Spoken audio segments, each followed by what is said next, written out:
Carlos, elephantjournal.com, and I'm honored to be here with Robert Masters. Thank you very much for being here. Sure. Where do you hail from? Vancouver. Vancouver, cool city, I hear. I've never been there. I've never really been anywhere. I've been to Louisville once, didn't like it. So what are you in town for?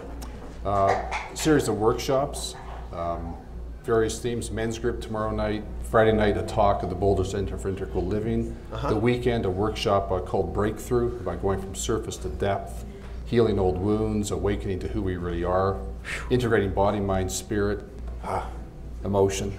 Sounds like a lot of work. I know you're not big on emotion, but it includes that too. I like to go from surface to surface. Yeah. That's my kind of workshop. How about from here to here?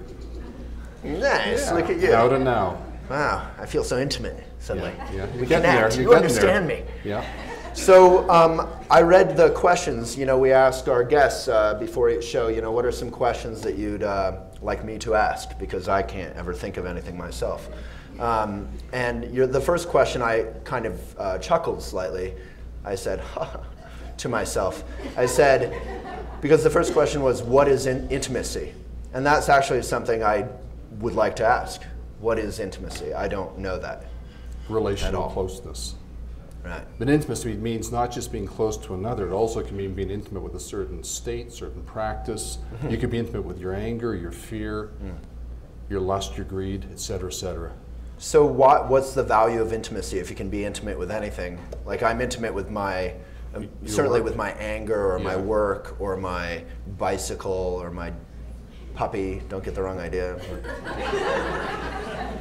But what? Well, the more intimate you are with any of it, the more you know it. So if you're really intimate with your anger and say you're angry with a friend, you'll understand more about what you're doing during that process of getting angry. You'll notice your reactivity. You'll be more aware of whether it becomes aggressive, sarcastic, cutting, or whether it's clean, etc. It's quite complex, but if you pay attention to it, you can get inside those states. But to do that, you have to become intimate with them. And how do you do that? You turn toward them. So if I get in a fight with a friend, instead of being like, oh, that was weird, we shouldn't talk about that or whatever, we would then well, instead of making it all about him, you would start to explore it in yourself too. You'd examine, like, how's your breathing shift? What are you thinking about? Does this remind you of anger you had before? Are you being vulnerable in it? If not, why? So it means you examine it. You pay attention. And you said an interesting thing. We were having a little meeting before this to go over sort of your responses